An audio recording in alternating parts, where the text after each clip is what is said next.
El tema que les quería tocar hoy es el concepto de la evolución en los nuevos esquemas agrícolas tropicales, siendo el trópico donde nosotros vivimos y siendo este el tema pues, que nos debe afectar. Y el hambre a nivel mundial del presente y del futuro solo se puede combatir entendiendo la historia de la humanidad, de la agricultura, y dominando la evolución de las especies que actualmente cultivamos. Resulta que en el planeta somos 7.300 millones de habitantes y 842 millones sufren de desnutrición crónica. Eso es uno de cada 8 de nosotros. Eso implica que no tienen la capacidad que nosotros tenemos de pensar en otras cosas, de divertirnos o de divertirse. Solamente están pensando en comida y sufriendo de hambre. Y eso es un tema que nos debe afectar a todos y que es muy grave. ¿Por qué? La FAO, que es la entidad que se encarga de la comida y la agricultura en las Naciones Unidas, le atribuye como mayor causa al problema de la distribución. La FAO dice que somos capaces de producir alimento para 10.000 millones de personas, pero no estamos siendo capaces de llevársela a los 7.000, estamos siendo capaces de llevársela a 6.000 millones de personas. Si miramos este mapa, que es el mapa del hambre mundial, nos damos cuenta que la mayoría del hambre se encuentra en el trópico. Es donde nosotros habitamos. América sufre entre un 5 y un 19% de los habitantes de Sudamérica y de Centroamérica sufren de hambre. Y en África la situación es mucho más drástica.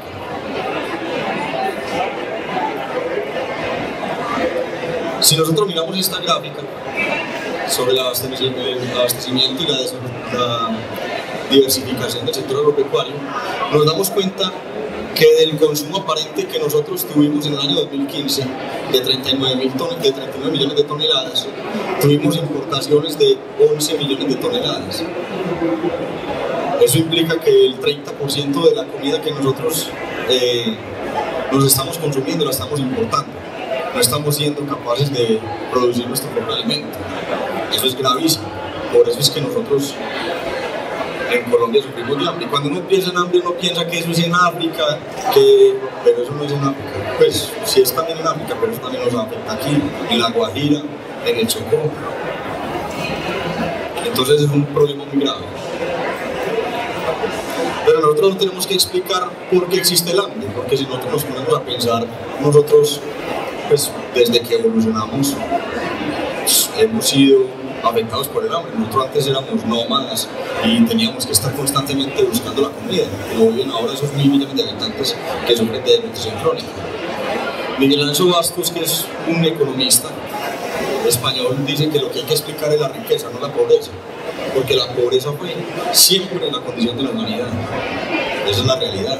Nosotros más bien intentemos explicar de dónde sale la riqueza, cómo apareció la abundancia, y imitemos las estrategias que les permiten a esos países abastecerse. Entonces la pregunta es: ¿por qué hay países en hambre? ¿Cómo lo lograron? Pero para nosotros entender cómo lo lograron tenemos que ir hasta los principios de la humanidad, desde la agricultura. La historia de la agricultura es la historia de la evolución del ser humano, de la capacidad del hombre de entender y dominar la naturaleza y de crear tecnologías y transferirlas a través del comercio.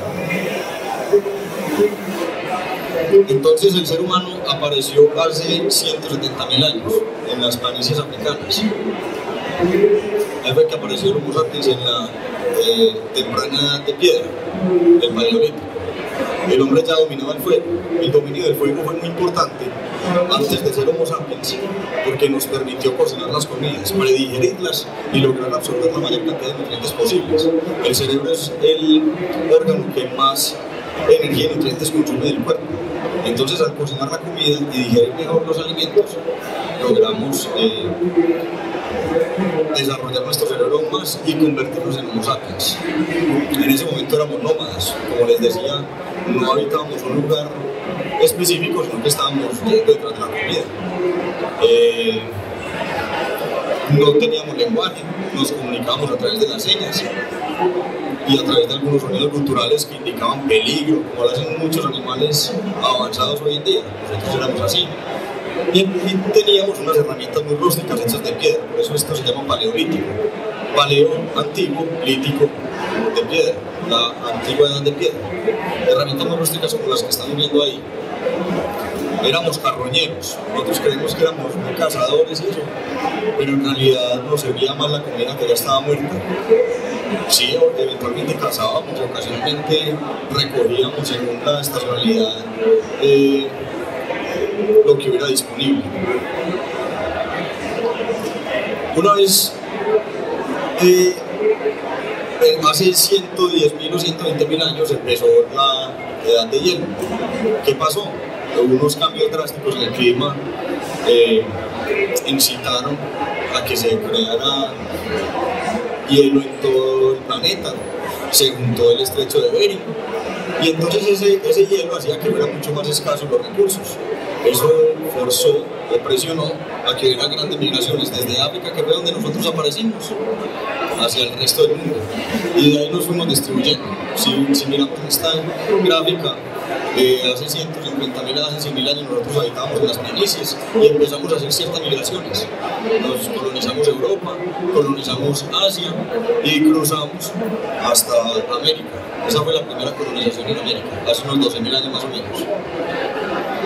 Bueno. Ahí fue cuando aprendemos a comunicarnos ya a través del lenguaje. Si bien el lenguaje, pues conocemos que hay muchos diferentes idiomas, no todos aparecieron en el mismo sitio, sino que a raíz de los sonidos culturales y las señas que utilizábamos, empezamos a desarrollar diferentes lenguajes, diferentes raíces. El lenguaje, al igual que la humanidad, fue evolucionando. Ya empezamos a contar con herramientas más avanzadas. Y en esta migración nos encontramos con otra especie de homínido que no era Homo sapiens, sino Homo neanderthalensis. Con ellos convivimos y se empezó a dar la primera transferencia tecnológica. Empezó a haber trueque. Digamos que en principio las relaciones entre organismos que se encuentran pueden ser de guerras y pueden ser antagónicas, pero eventualmente uno que otro empieza a intercambiar conocimientos. Entonces herramientas que tenía el Homo sapiens se las permitió utilizar el neandertal y el neandertal al Homo sapiens también. Se cree que algunas de las herramientas más avanzadas que logró tener el ser humano fueron transferidas de los neandertales. Es muy importante el concepto de transferencias tecnológicas, lo mencionamos al principio para que tengan muy en cuenta eso. Y en ese momento también fue las primeras domesticaciones del lobo, ¿cierto? El lobo empezó a perseguir a los humanos porque el lobo también era carroñero, o no se sabe si de pronto era el humano el que perseguía al lobo para comerse al otro. Pero fue cuando se empezó a domesticar el perro. Una vez se terminó la edad de hielo, hace 12.000 años, 10.000 años antes de Cristo, empezó a haber más avances. Entonces vamos a ver, esta línea que ven aquí es la cantidad de humanos, la población. Durante todo este tiempo éramos menos de 100 millones de habitantes. Entonces ampliemos la gráfica de la edad de la agricultura de hace 14 o 12.000 años. Entramos a la era del Mesolítico y Neolítico. Ahí ya era la edad media de piedra y la nueva edad de piedra. Entonces, ¿qué pasó en el Mesolítico? Se acabó la era de hielo, ya empezó a haber un poquito más de abundancia, ya empezaron los seres humanos ya empezaron a poder quedarse en un solo sitio y más bien recoger lo que había alrededor. En las planicies africanas había abundancia de cereales. Entonces empezaron a haber herramientas que utilizaban para cosechar el trigo. El trigo al principio era una coseta supremamente flaca, no tenía pues digamos muchas semillas ni abundancia. Y a medida que el ser humano empezó con la agricultura, empezó a modificar por selección artificial los mejores granos y con ellos sembraban. Empezó a seleccionar las semillas y a impactar y dominar las especies que estaban a su alrededor. Entonces empezó a presentar, como veíamos, la domesticación de las primeras plantas en el trópico y en el norte, donde no había cereales, eran más cazadores. En Europa la principal fuente de alimentación en esa época era la carne. Entonces ellos también empezaron o intentaron, querían mantener siempre una reserva de alimento, y mantener carne en las condiciones que había en ese momento era imposible. Entonces les tocó empezar a mantener las presas vivas. Por eso empezaron a domesticar entonces el ganado. Entonces, en el trópico empezó la agricultura y en los hemisferios empezó la ganadería. Es muy importante también entender que los cereales son una fuente muy importante de la alimentación hoy en día porque permiten ser almacenados, cosa que no pasa con las frutas, por ejemplo. Entonces, a medida que se volvían sedentarias estas tribus y empezaron a haber pues, disputas por las tierras, eso presionó a que las tribus, especialmente agricultoras en el trópico, tuvieran que buscar nuevas tierras. Empezaron a colonizar el norte, empezaron a entrar a Europa. Y en la entrada de Europa se empezaron a encontrar con los ganaderos y empezaron a hacer trueques, aldeas de pescadores que hacían muy buenas canastas. Digamos, los agricultores vieron uso en esas canastas y las empezaron a utilizar para llevar el grano. Los ganaderos que tenían ciertos animales también empezaron a cambiar por cereales. Y finalmente los agricultores empezaron a ver utilidad en la tracción de los animales, no solamente como comida, y empezó el primer arado por bueyes. Entonces ahí fue cuando entramos a la era del Neolítico, 5000 años antes de Cristo. Ahí fue cuando ya se descubrió la rueda, se sustituyó los bueyes por el caballo, empezó la irrigación. En Egipto ya empezaron a meterle agua pues, a los sembrados. Empezó la edad de bronce en ese momento. Aparecieron las primeras ciudades-estado, porque ya los excedentes de comida permitían que eran poblaciones cada vez más y más grandes. Apareció también la escritura. Y ahí es donde empieza la historia de la humanidad. Antes de la prehistoria, antes de la escritura, la historia de la humanidad es prehistoria. Entramos a la edad de hierro, ya empezaron las civilizaciones. Egipto era una civilización, la esclavitud, las matemáticas. Se dice que las matemáticas nacieron por la necesidad de contabilizar los excedentes de los granos. Fue también la etapa de los imperios. Y fue la primera gran peste que fue en el año 700, en el año 700. También fue cuando, por primera vez, digamos, los humanos de donde nosotros venimos fueron a China a comerciar en la ruta de seda con Marco Polo. Paralelamente también en los Países Bajos se desarrollaron los molinos de vientos y empezó una gran era de transferencia tecnológica. Ya cada vez la tecnología que cada uno desarrollaba se volvía más y más masiva. Empezaron las norias acequias que eran unas ruedas, una especie de rueda de pelto para elevar agua y llevar agua a otros cultivos, ya digamos un sistema de riego mucho más especializado. Empezó a llegar de África a Europa. Y finalmente entramos a la era de la globalización, que es cuando ya descubrieron América. Entonces también, como ven, éramos muy poquitos seres humanos, éramos menos de 500 millones de habitantes en el planeta Tierra durante todo este tiempo. Estos son momentos donde hubo disminución en la población precisamente por esas pestes bubónicas. Digamos que en la historia de la humanidad siempre el limitante fue el alimento, excepto cuando ya lograban llegar a poblaciones muy abundantes, y en ese momento una enfermedad llegaba y acababa hasta con el niño de la tierra. Entonces hablemos la época de la globalización, que es donde estamos ahora. Entonces la globalización, hablemos de los precedentes de la globalización. En el año 1349 empezó la segunda peste bubónica, que es lo que conocemos como la peste negra. Eso generó una caída en la población que se ve ahí. Después, en 1492, Cristóbal Colón descubrió América y empezó la colonización. Empezó a haber otra gran época de transferencia tecnológica.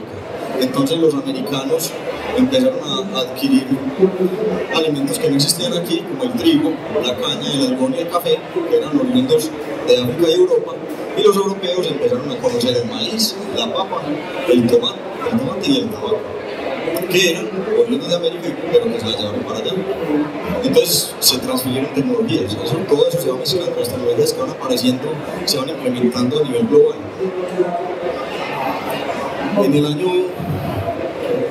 En el siglo XVII nació Anton van Leeuwenhoek, que es el padre de la microbiología. Él fue el que primero descubrió que existían microorganismos. Luego, también en ese mismo siglo, apareció la peste bubónica. Esa es la tercera gran, digamos, manifestación de esas grandes pestes, apareció también en ese siglo.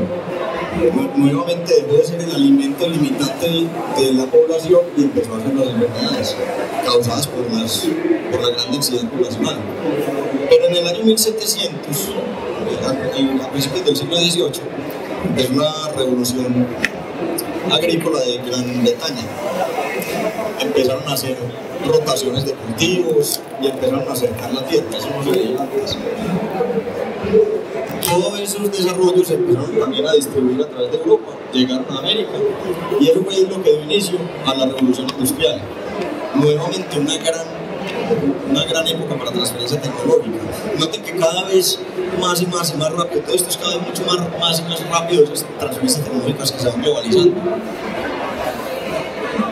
En el año 1859, Charles Darwin escribió El origen de las especies y lo publicó. Las primeras, pues durante todo este tiempo hubo un gran impacto de las religiones en la ciencia. Pero finalmente Darwin publicó El origen de las especies, donde digamos, se le dio importancia a la teoría de la evolución.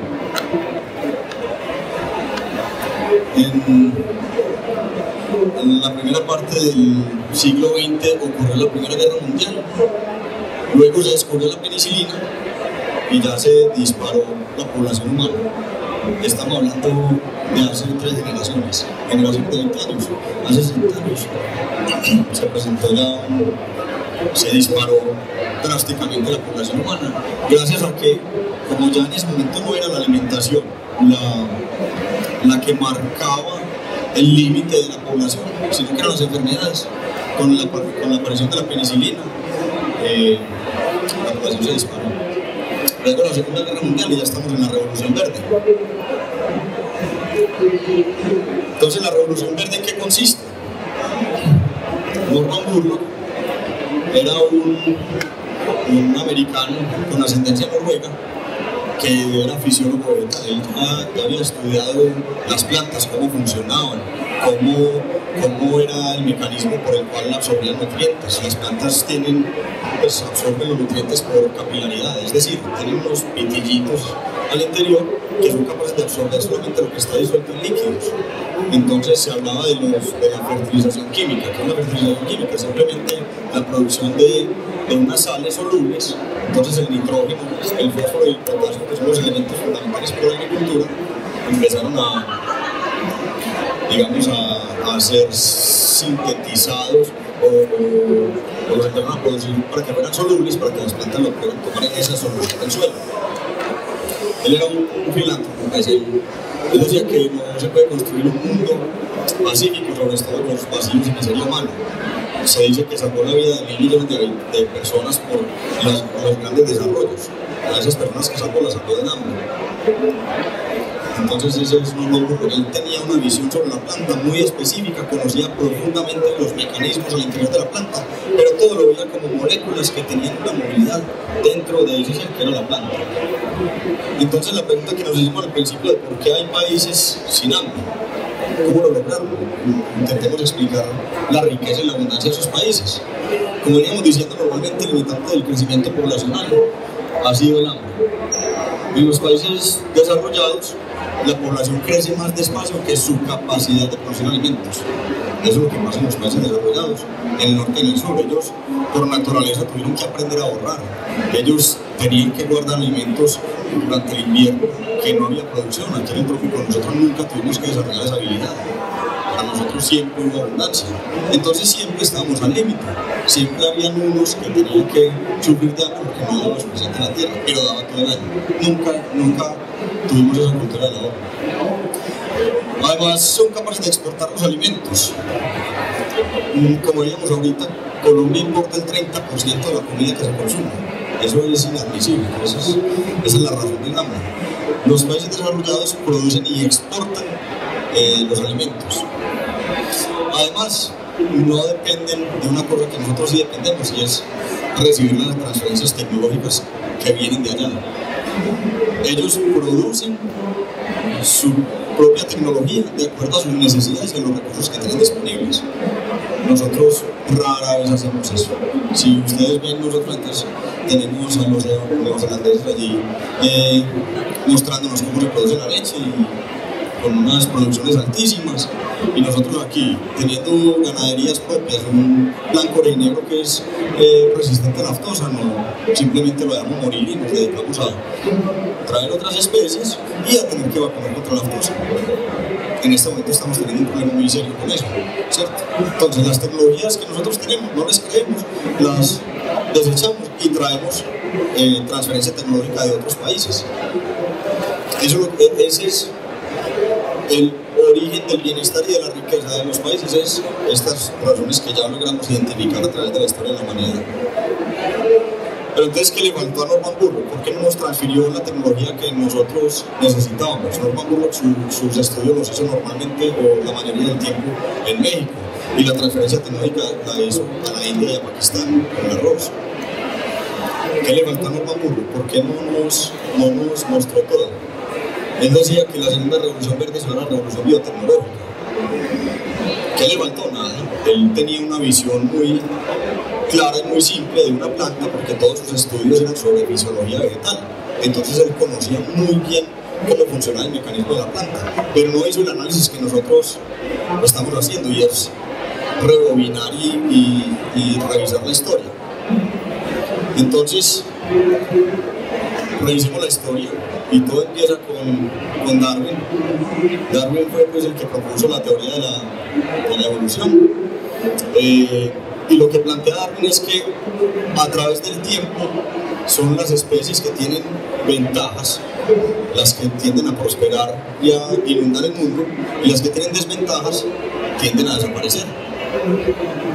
Lo mismo ocurre en las relaciones, como decíamos ahora. Al principio las relaciones suelen ser antagónicas, pero una que otra vez un individuo de una especie con otra logran tener alguna relación amigable que suma ventajas.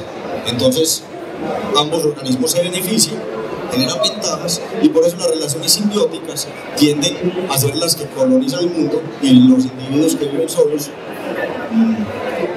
desaparecen. Hoy en día el 99% de las especies vegetales tienen relaciones simbióticas con otros formadores de micorriza. 99%, eso es casi todo. Las que no tienen fueron desarrolladas en el norte y en el sur, donde hay grandes monocultivos. Por ejemplo, uno ahí mira un bosque en el norte y son bosques completos de pino o de eucalipto. En cambio aquí los bosques son absolutamente biodiversos, hay muchas interacciones entre diferentes especies, y eso genera una gran riqueza y una gran posibilidad de generar interacciones que llegan a ser simbióticas y mutualistas. Entonces, ¿cómo es la historia de las plantas? No vamos a revisar toda la historia, pues, como hicimos con los humanos, pero entonces las plantas son que están allá hace unos 500 millones de años que aparecieron. Las plantas son el resultado de la unión de varios grupos de microorganismos. Entonces las cianobacterias, que aparecieron hace 2.700 millones de años, que fueron las que llevaron oxígeno a la atmósfera, se juntaron con algunos protozoos y crearon las plantas. Las plantas lograron salir del agua, dejaron de ser acuáticos hace 470 millones de años, solo gracias a que ya los hongos habían salido del agua y habían logrado colonizar la tierra. Las plantas requieren de los hongos para vivir como viven hoy en día.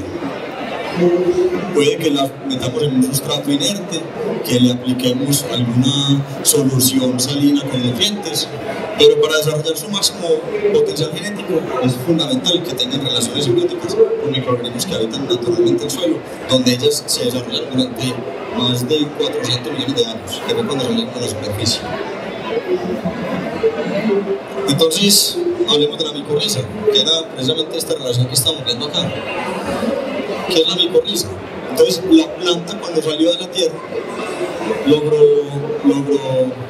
colonizar gracias a que estaban los microorganismos, estas micorrizas. Los hongos no eran capaces de producir carbohidratos, pero sí tenían unos micelios como una raíz muy pequeña que logra llegar a partes donde las raíces no son capaces de llegar. Y la planta es capaz de hacer fotosíntesis, de producir los carbohidratos, pero tiene un sistema radicular absolutamente pobre y pequeño que